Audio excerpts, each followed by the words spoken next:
Continuing production of The Open Mind has been made possible by grants from Ann Olnick, Joan Gans Cooney, the Engelson Family Foundation, Alfred P. Sloan Foundation, the John S. and James L. Knight Foundation, Joanne and Kenneth Wellner Foundation, and from the corporate community, Mutual of America.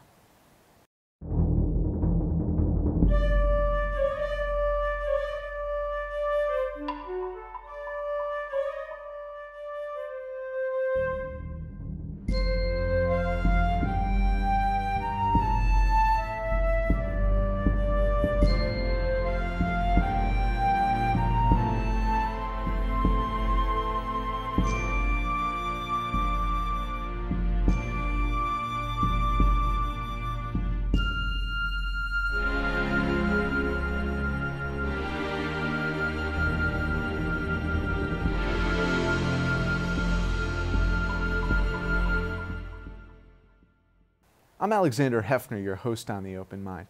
The over-reliance of antibiotics and their use in the human food supply have increased resistance to diseases in the last decades. What is the new frontier? What are solutions to avert a public health crisis?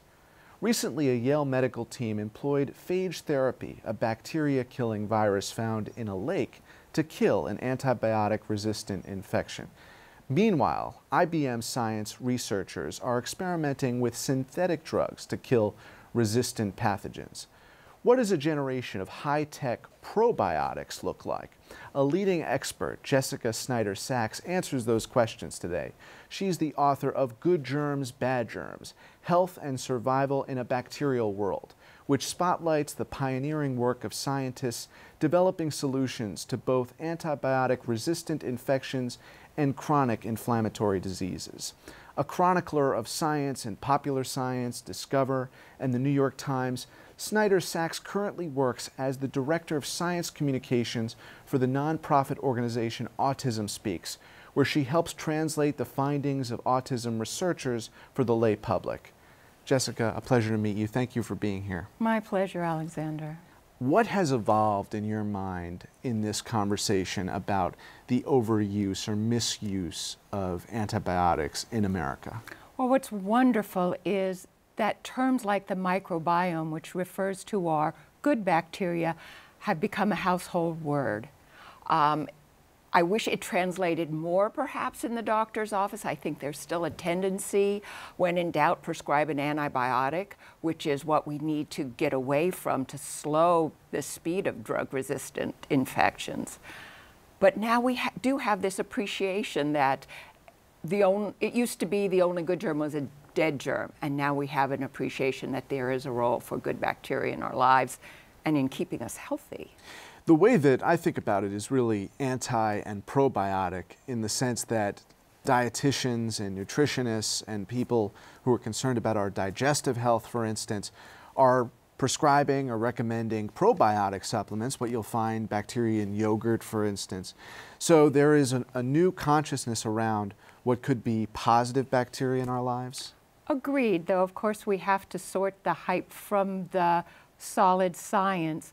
What the researchers who are delving into real probiotics, doing clinical studies, are finding that it matters not only what species of bacteria, but what subtype of bacteria, and each of them has different effects, good and bad.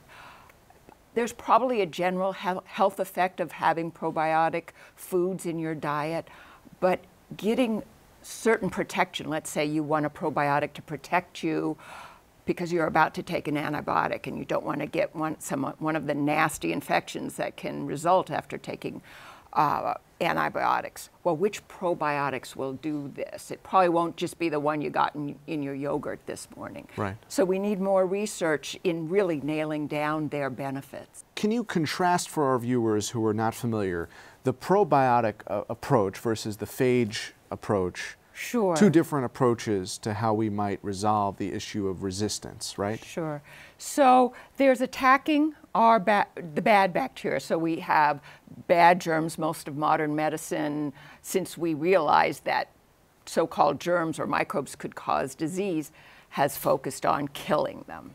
So whether it's phages, which is a new trick in fighting bacteria, or new antibiotics, those are directly attacking the bacteria in a very narrow way. And what we've learned in modern medicine, that bacteria are great.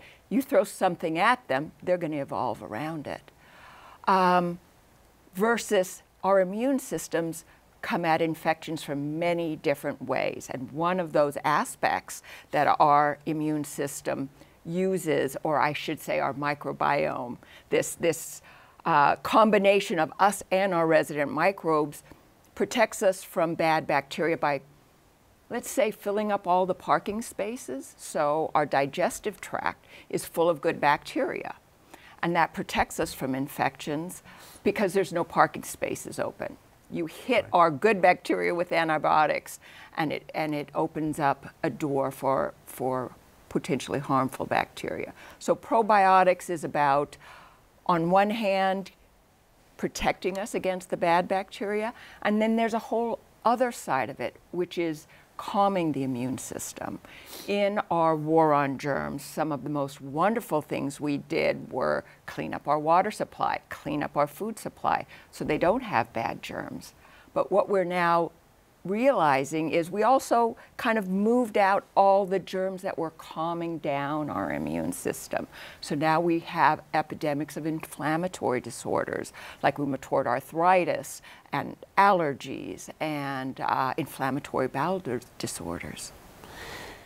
The great fear, Jessica, is that the next pandemic or epidemic will be a resistant one. Isn't that right? Yes, and for very good reason. We now have multi-drug resistant tuberculosis.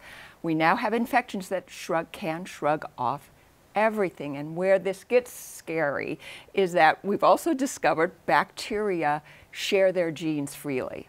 So let's say you have a resistant bacterium in your body that's not doing anything, but then you get a disease-causing bacteria, and they bump up together and they can exchange DNA. Here, slip this into your genome. So once we see this multi-drug resistance appearing, we now know it can spread very fast and very far. And what do you do about this problem of, you call it DNA pollution, what you just described? So yes, in a Discover article, we looked into the scientists who are looking at DNA pollution. It's a weird concept, but in our environment, because bacteria can even scoop up DNA from dead bacteria in a stream. And I followed these researchers going up into the Rocky Mountains, into purer and purer water, and already you're finding this DNA up here that we've bred through bombarding our environment and ourselves with antibiotics. We've increased the presence of these genes that convey drug resistance. And what the pioneers that you chronicle, what is the foundation that we're developing on now? Right. So I think you're asking, so where do we go from here, Yes. now that we know we have this crisis? Well, one of the things we do need to do immediately is be more judicious in how we use antibiotics. We're in the middle, of the flu season, and people go to their doctors and their doctors give them antibiotics. When antibiotics don't protect against the flu, but the flu might lead to a bacterial infection, so just to be safe, let's give you this antibiotic. That's what you hear, just to be safe. Just to be safe. Security blanket. So first and foremost, all the experts I've interviewed agree we have to be more judicious, more careful, slow down. Do we really need an antibiotic here? But we also need new approaches. Phage therapy is one, and actually goes back quite far. The Russians were doing it 50 years ago. But it's also something that bacteria can evolve resistance to very fast. In researching good germs, bad germs, I kept coming back to vaccination. Yeah. As in, vaccination works with our immune system. It's a holistic approach. If we can get our immune system to take care of the infection, it comes at an infection from many sides. We've done the easy vaccines. now we still have a lot of things like tuberculosis, strep, and staph that we're having a hard time developing vaccines. But hopefully with genetic technology and genetic research, we can understand better how to develop these vaccines. Is there something wrong with the scientific approach that we have not seen a new wave of vaccines emerge to counteract the more prevalent diseases that is the ultimate preventative step forward? What a very interesting question, and I'd be hesitant to say it's the scientific approach that's the problem. There's a lot of brilliant minds working on these problems, and we're already working on these problems 10 years ago, and it's frustrating that they haven't had breakthroughs. I think it's a hard nut to crack. But has the focus been on the vaccine creation? Could there be more focus? Of course. Was it diverted in the wake of believing that we were in a post-pandemic or epidemic era? Right, I hear or you. the idea that the diseases for which a vaccine could be developed, even cancer for instance, were too comprehensive in scope to be tackled that way? And was that perhaps lacking the foresight that you share with us in Good Germs, Bad Germs? I think there is renewed interest in vaccines for things like cancer and others that aren't strictly infection. But at the same time, it's very expensive research, vaccine research. And I think a lot of pharmaceutical companies are going, okay, how much are we going to invest? What's going to be our payoff? Right. And so I think it's going to take a lot of public investment like NIH and renewed interest there. We've hosted NIH and CDC on these particular topics and the potential in that arena, and whether it was Tom Frieden, Maria Ferrer, Lori Glimcher, it always came back to the dollar question. Oh, yeah. And you are a chronicler of the pioneers who succeeded, so they weren't cash-strapped. They had the resources and the know-how to tackle the problem. Yeah, I hear what you're saying, and we need more investment. Are we at a particular time now when we're at a low in investment? I wouldn't say that. But yes, it always comes down to the dollar, and there's so much research we need. I would argue, this is a priority. We have antibiotic-resistant infections. We don't want to go back to the day when, there's nothing we can do, see if the patient survives the night. But yes, it's a matter of prioritization and how much money you invest. One of the things you highlight in the book is the immediate destruction of lives as a function of resistance, and that there was not really a consciousness or an awareness of the severity of the problem. Right. Yes and no, as in, from the beginning, the earliest developers of antibiotics, of penicillin, they saw this coming and they warned. The warning has always been there, but we always have stayed one step ahead. We had one more antibiotic coming out. So, but that's also the point, because you said that the creation of vaccines is a highly expensive proposition. But if you have followed the pharmaceutical or medical industry, you'll realize that they aren't incentivized to make more antibiotics because they're not working. Mm-hmm. They're not working as readily. So the investment may be smarter and more strategic to be the vaccinations. Absolutely. A lot of this... People are going to pay for the vaccines. Oftentimes, I think big pharma wants to come in once something is really showing its promise. So that early stage research where you really bring it right up to this is ready to go into clinical trials with people, that's where our public funding of research comes in. Then when it's looking really good and you have to fund those multi-million-dollar clinical trials, pharma tends to step in.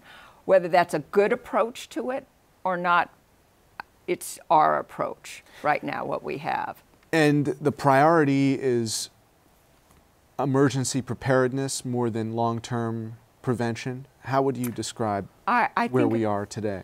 As in, is there more interest in responding to the emergency, the bomb going off right now? I think we are classically stuck in that. You know, and what has taught you from your own reading of the scholarship and your own constructive of this narrative, which is the history of contemporary antibiotic use and misuse, where can we look for the future? You mentioned pioneers, but the future scientists who are going to take the public leadership role. Right. I think we need a lot of support for immunology, understanding the immune system and how it fights infections, and microbiology, understanding the bacteria. Now, my good germs, bad germs focuses in on bacteria, but of course we also have viruses that can make us sick, and parasites can make us sick, and greater understanding of how they do make us sick. So sometimes you can control them without just antibiotics. Vaccines being one, probiotics being one, new approaches to detoxify the germs that are making us sick without directly killing them as a way to slow down resistance to the drugs we have. And how do you make this more mission-oriented? Because the bigger picture? Right. In terms of getting the investments from the government to be concerned with individual challenges or achievements. There's been a renewed interest in space and exploration. In part, Tesla and some of the Silicon Valley innovators have attended to those questions of extraterrestrial exploration. And there's beginning to be a new wave of philanthropy thanks to the tech moguls focused on medical challenges, but no one has really identified what is the Mars of who's going to take on that big picture. That's a really good question. I know the Gates Foundation has shown a lot of interest in fighting infection, especially in the third world, and whether that can be harnessed, the NIH can be harnessed. It's really taking that, as I think you're elucidating very clearly, the bigger picture, because we are living literally in a bacterial world. We can't wipe them all out. We have to learn to live with them, and that is going to take that. Let's respond to today's emergency and the bigger picture of how can we coexist with bacteria. Right. Well, and also how can we coexist? There is a scientific methodology and consensus that vaccines work, but there's also a groundswell of conspiracy theory and innuendo that have emerged, and perhaps they've destabilized the foundation of the community that would pledge for a cancer vaccine. Right. I hope not. I certainly hope not. And yes, there is. So how do you deal with that problem of the conspiracy theorists who are selling you fake science? I know there's a lot of concern, some of the things you see on social media and elsewhere of, oh, look at all the vaccines we have in a child's schedule now, versus, and here you are saying we need more. One of the things I think in educating people, and I'm trying to share knowledge in that our vaccines are so much cleaner today than they were before in terms of addressing people's concerns that they're too much. In the old days, we didn't know what it was in a bacteria that triggered a good immune response, so we kind of threw it all in there. And they were very inflammation-provoking vaccines. Thanks to science and research, we now more and more vaccines makers know just which antigen to put in there to get the desired effect without triggering untoward inflammation. And also the research, we've been doing so much research, so many dozens of studies that have looked into vaccine safety. Is that enough to convince people who believe in a conspiracy theory? Perhaps not. But hopefully it will convince the general public, and fortunately our vaccination rates are still very high. Of course, when you prevent a disease, it's less dramatic than when you treat it. So the success of vaccination is that we don't know measles, mumps, rubella, and many of these like they did, let's say, when I was a child. The response to those critics who cite the epidemic of autism, who cite the allergies that are now more prevalent in this generation than earlier generations, how can you make the argument, you know, that X or Y was the cause of those as opposed to vaccines? You know, it seems like you have to point to another variable that is triggering this, otherwise people will continue to believe. Absolutely, and I think when it comes to autism, that's fair in that we don't understand all the causes of autism. We're only beginning to understand autism's development. So it's But we do understand just quantitatively that cases of autism have risen exponentially. And part of that is increased diagnosis. Right. Things that we wouldn't have recognized as autism 50 years ago, we now know that we call it autism, and we didn't call it before. We might have called it something else before. So that's part of it. There is also something going on, it appears, about a real increase, and we're looking for causes. And there's a lot of research on in what's so-called environmental risk factors for autism. And by environmental, we don't just mean, you know, chemicals in the environment. We're talking about older parents, stresses, prenatal stresses, because of a lot of autism seems to have prenatal origins. So we need more research. We need more research to understand the causes. And until we clearly do understand the causes, it's understandable for parents to try to seek answers on their own. And it's also true that autism's outward symptoms tend to appear around the time that kids are getting their 2-year vaccinations.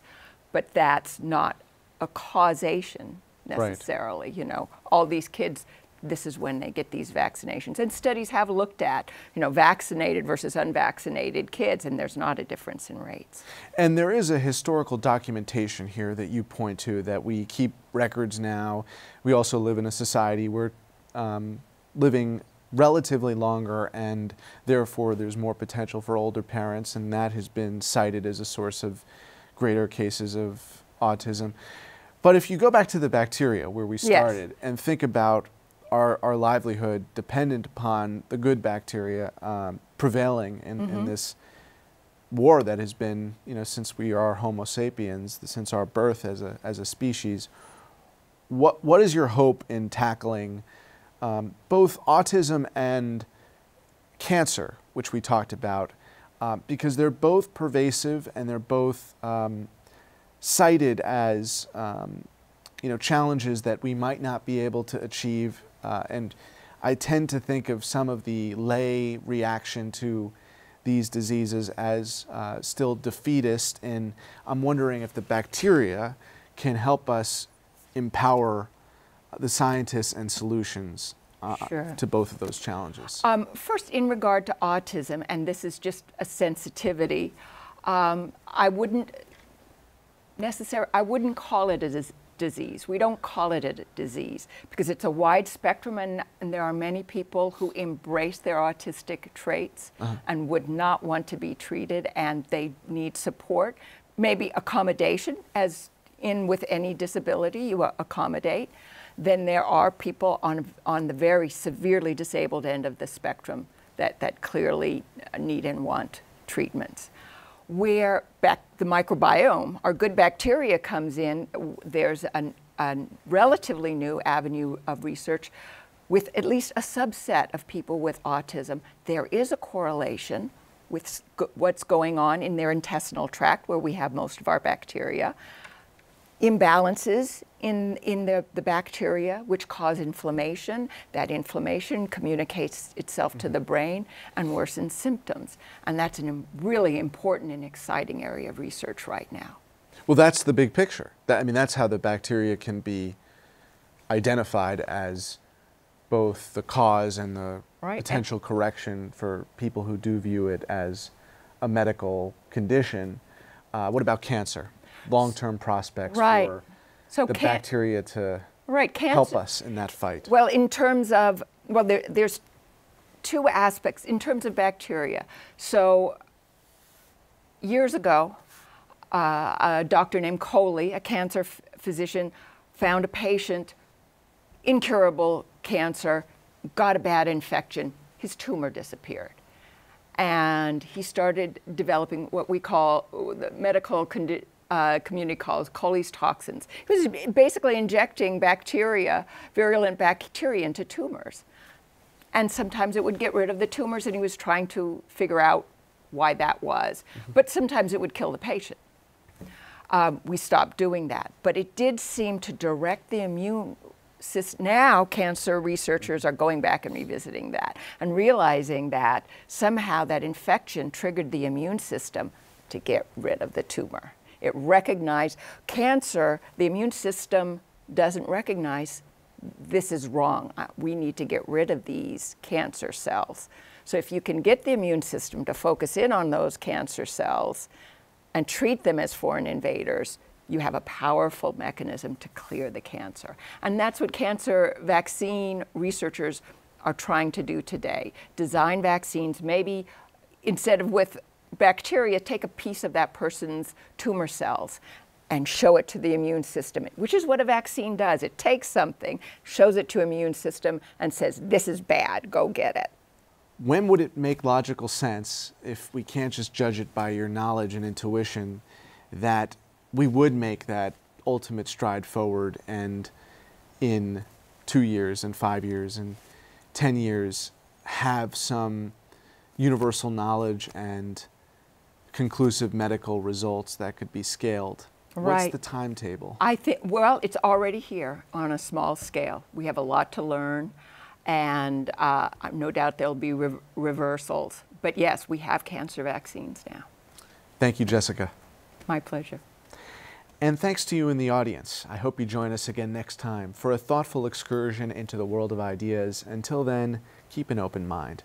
Please visit the Open Mind website at 13.org/openmind to view this program online or to access over 1,500 other interviews. And do check us out on Twitter and Facebook at Open Mind TV for updates on future programming.